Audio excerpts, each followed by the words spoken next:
আজকের ভিডিওটা একদম দুপুরবেলা রান্নাবান্না থেকে শুরু করছি। আজকে বাসায় শ্বশুরবাড়ির কিছু গেস্ট খাবে, তো বাসায় তাদের দাওয়াত ছিল, যার কারণে আজকে সকালবেলা উঠে অনেক রান্নাবান্না করা ঝামেলা গিয়েছে, যার কারণে রান্নাবান্নার মাঝে আর কোনো ভিডিও নিতে পারি নাই। তো টেবিলে খাবার সার্ভ করে দিয়েছি, এরপরে হচ্ছে সবাই খেতে বসবে। আর খাওয়া দাওয়া শেষ করে বিকালবেলা আমরা একটু ঘুরতে বের হয়ে যাই, যেহেতু আজকে ছুটির দিন।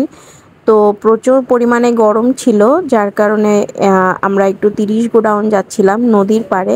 বরিশালের খুবই পপুলার একটা প্লেস। তো এই যে আমার দুই বাচ্চারা, ওদের দিকে হচ্ছে ভিডিও ধরলেই ওরা কিভাবেই যেন বুঝতে পারে, টাটা দিচ্ছিল। এরপরে আমরা এই যে মেডিকেলের পিছন সাইডের রাস্তাটা, এটা তো খুবই পছন্দের একটা জায়গা। এরপরে আমরা 30 গোডাউন চলে আসি। নদীটা দেখে এত পরিমাণে শান্তি লাগছিল, মানে যেহেতু অনেক পরিমাণে গরম ছিল, যার কারণে নদীর পাড়ে প্রচুর পরিমাণে বাতাস ছিল।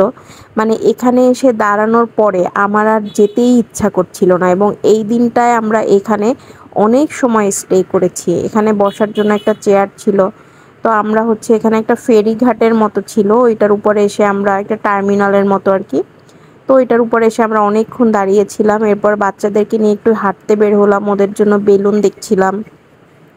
আর 30 গোডাউনের এই জিনিসগুলো হচ্ছে নতুন স্টল হয়েছে, এগুলো কেনার থেকে এই যে সাজিয়ে রেখেছে, দেখতে বেশি সুন্দর লাগে, তো আমি একটু এই জন্য ভিডিও নিয়ে নিলাম। এরপরে আমরা একটা রিক্সা নিয়ে নিব, আমরা সিঙ্গারা পয়েন্টে যাব। তো সিঙ্গারা পয়েন্ট অনেক দূরে, যার কারণে বাচ্চাদেরকে নিয়ে হেঁটে যাওয়াটা একটু সমস্যা, ওরা হাঁটতে চাচ্ছিল না। তাই আমরা একটা রিক্সা নিয়ে নিয়েছি, নদীর পাড় দিয়ে রিক্সা নিয়ে যাচ্ছিলাম। আর প্রচুর পরিমাণে বাতাস, তার উপরে অনেক লোকজন, অনেক জমজমাট একটা পরিবেশ ছিল। আর এই দিন নদীর বাতাস এত পরিমাণে ঠান্ডা ছিল, মনেই হচ্ছিল না যে পুরো বরিশাল শহর বা বাসাতে এত পরিমাণে গরম।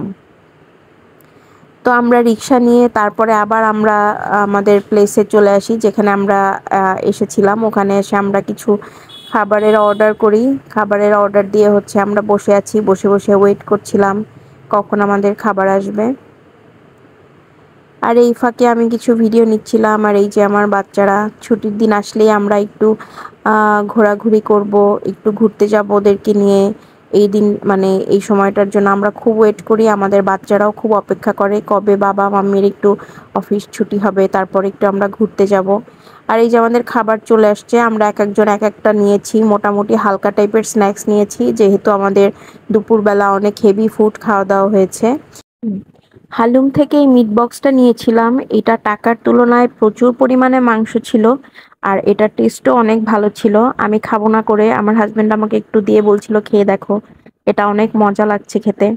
তো আসলে অনেক পরিমাণে মাংস ছিল, আমরা সব থেকে ছোট সাইজটা নিয়েছিলাম, তারপরে মনে হচ্ছিল একজন খেয়ে শেষ করা যাবে না। আর এরপরে হচ্ছে গরমের ভিতরে ঠান্ডা ঠান্ডা কোল্ড কফি আমার অনেক পছন্দের। তো আমরা খুব রিল্যাক্স করছিলাম এখানে বসে। এরপরে হচ্ছে খাওয়া দাওয়া করে আমরা চিন্তা করলাম আবার একটু গিয়ে আমরা নদীর পাড়ে দাঁড়াবো। আর তখন পুরোপুরি সন্ধ্যা হয়ে গেছে, এই যে দেখেন নদী কিছুই দেখা যাচ্ছে না, শুধুই নদীর পাড়ে আমরা অন্ধকারে বসে আছি আর একদম অনেক বাতাস। তো এরপরে আমরা এখান থেকে বাসায় চলে যাব। আজকে এই পর্যন্তই, আল্লাহ হাফেজ।